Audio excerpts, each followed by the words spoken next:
Right. So you know those like really big questions Uh-huh. about like, why are we even here? Yeah. What's it all about? The ones that keep you up at night sometimes. Oh, yeah. Totally. What's what we're looking at today. Okay. We're going on a deep dive Right? into a source that tackles these huge EE concepts head on. Cool. I don't know if we're going to find all the answers. Right. Who really can? Yeah. But we're going to get you thinking. I like that. That's for sure. Yeah. I think what's so interesting is that these questions about like existence and stuff, they're not new. Right. People have been wrestling with these mysteries for as long as we've been around. Like, why are we here? What happens after we die? Yeah. Do we really have free will? Uh-huh. Even like, what is reality? Whoa. Yeah. It's like that need to know is just built into us. It really Our is. source material dives into these questions. Okay. And it doesn't shy away from the tough ones either. All right. We're talking the origins of the universe, the meaning of life debate, or maybe the lack of meaning, Right. and some seriously mind-bending concepts. Cool. But before we get ahead of ourselves, Yeah. I think it's good to sort of break down why these questions are so hard to answer. Yeah, for sure. It's not like a yes or no answer. A Right. lot of times there's no clear-cut evidence to point to, especially when it comes to the why of things. Like, science can tell us a lot about like how the universe works, Right. but it doesn't necessarily answer why it exists at all. Yeah, that's true. And then you have different fields like philosophy, religion, even science, Right. all looking at these questions through their own lenses, Yeah. which can lead to some pretty different conclusions. It's like we're trying to put together a puzzle, but all the pieces are from completely different sets. Yeah. That's what makes this deep dive so interesting. Totally. So our source explores a lot of different philosophical approaches to answering these big questions. Cool. We're talking absurdism, existentialism, nihilism, whole buffet of ideas. Nice. Some comforting, some a little unnerving, to be honest. Yeah, and that's important to keep in mind, right? Yeah. Each of these philosophies Yeah. offers a different way of looking at existence. Cool. Like take absurdism, for example. Oh, yeah. This is the idea championed by the philosopher Albert Camus that the universe doesn't really care about our hopes and dreams.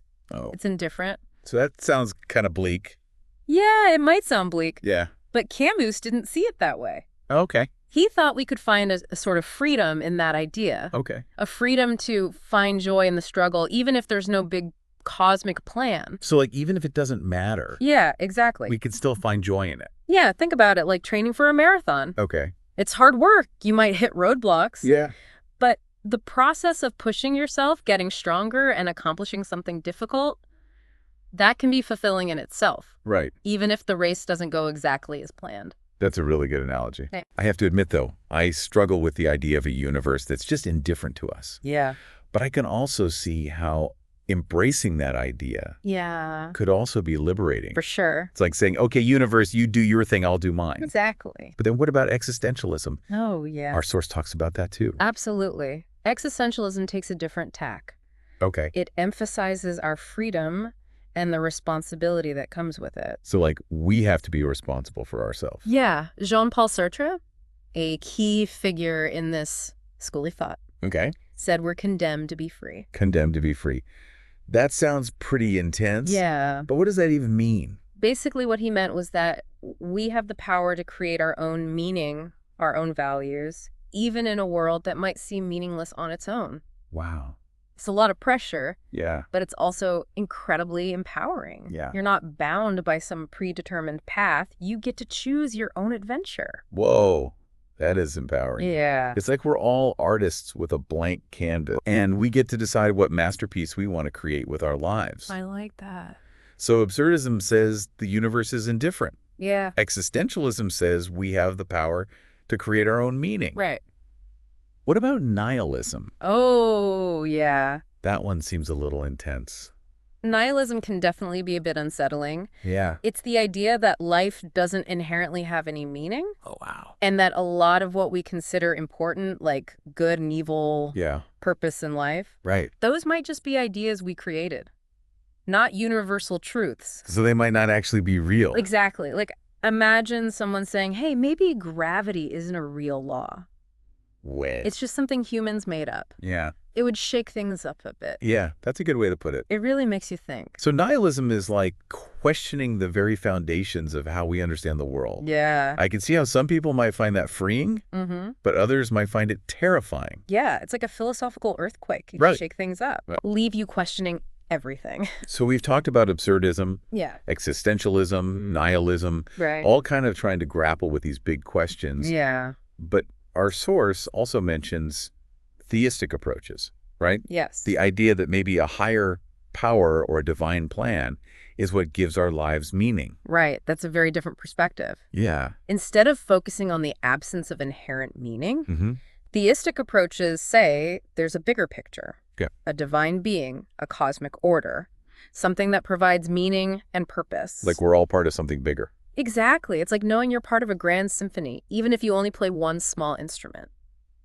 That's a nice thought. It is. Okay, so we've got all these different frameworks for thinking about the meaning of life, Nice to do. each with its own strengths and challenges. Right. But I think before we dive deeper into each of them, Yeah. we need to address the elephant in the room, Okay. how these big questions make us feel. Mm-hmm. Because, let's be real, contemplating the meaning of life can be pretty anxiety-inducing. It absolutely can be. Right.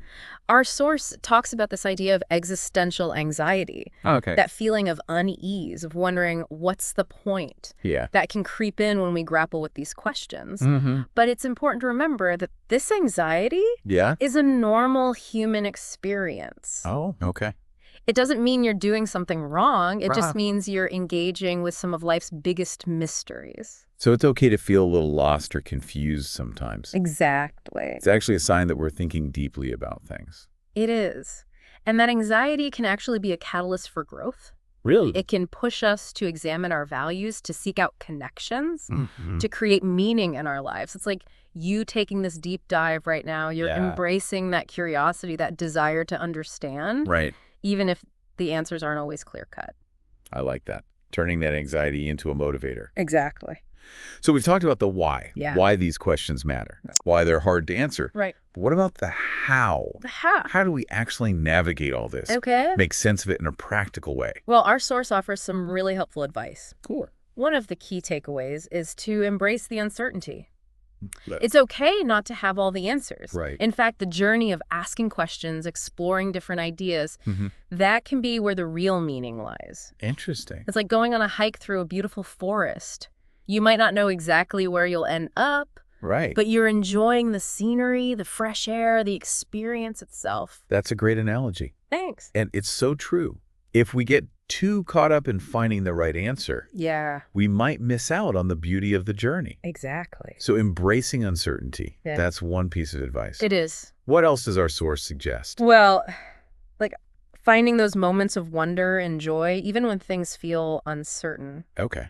And another piece of advice from our source is this idea of creating our own meaning, which might sound a little strange at first. Right. But it's really about taking ownership of our lives, making choices that align with our values, even if those choices aren't like dictated by some external force. Right. It's like Viktor Frankl, psychiatrist who survived the Holocaust, Wow. talked about this. He called it logotherapy. Go care. It's basically a type of therapy Right. that helps you find meaning in your life, Okay. even when things are really tough. Yeah. It's about focusing on what you can control, your actions and your outlook, Right. and finding purpose in those choices. So instead of waiting for life to hand us a purpose, Right.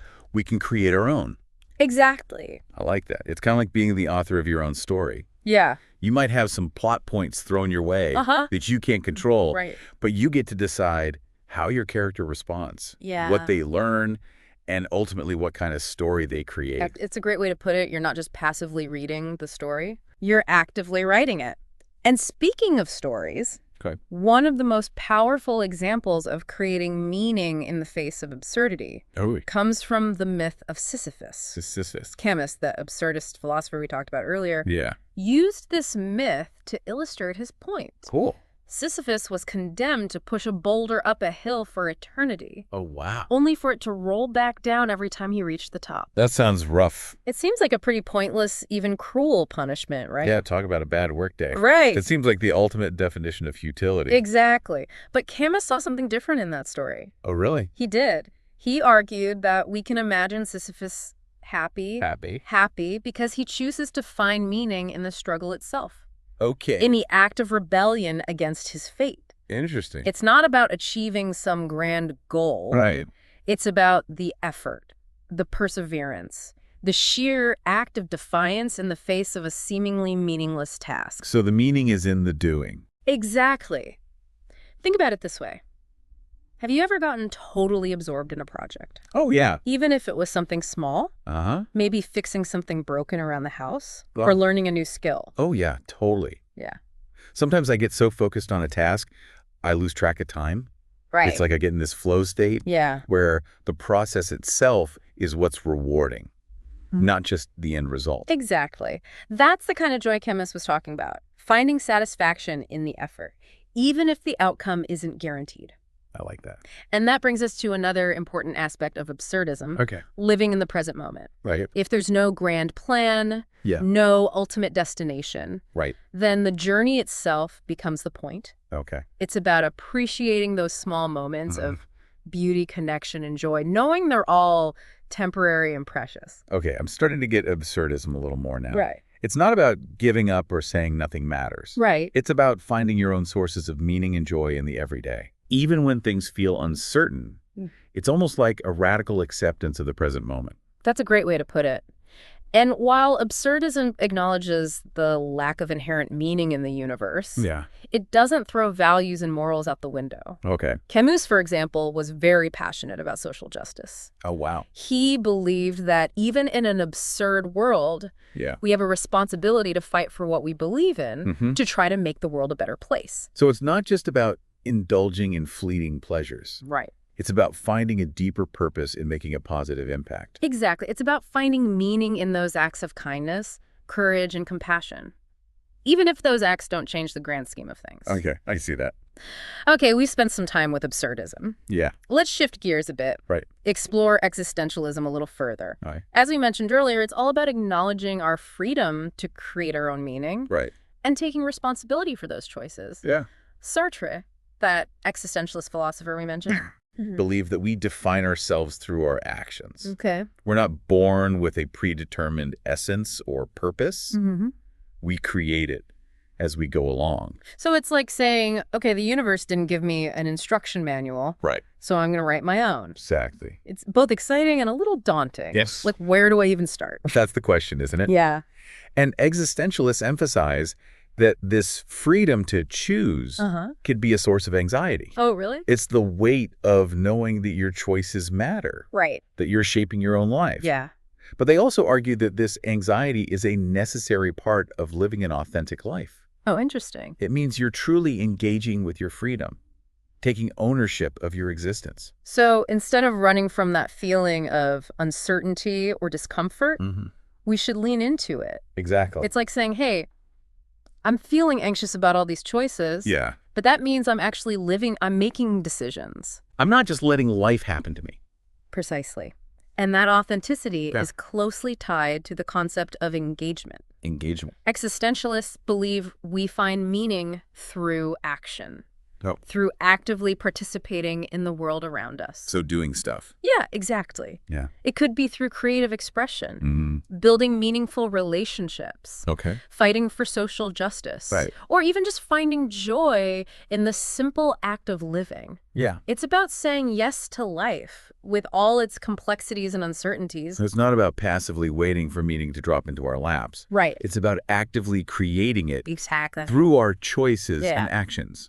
It's like that saying, life is not a spectator sport. Yeah. We've got to get in the game and play. I love that. And that emphasis on action and engagement really sets existentialism apart from nihilism. It does. Remember, nihilism says that life doesn't have any inherent meaning. Right. But existentialists push back against that, Okay. saying we have the power to create meaning through our choices and actions, Right. even if the universe doesn't provide it. So it's like saying, okay, maybe the universe doesn't care. Yeah. But I care. Exactly. And that's what matters. You got it.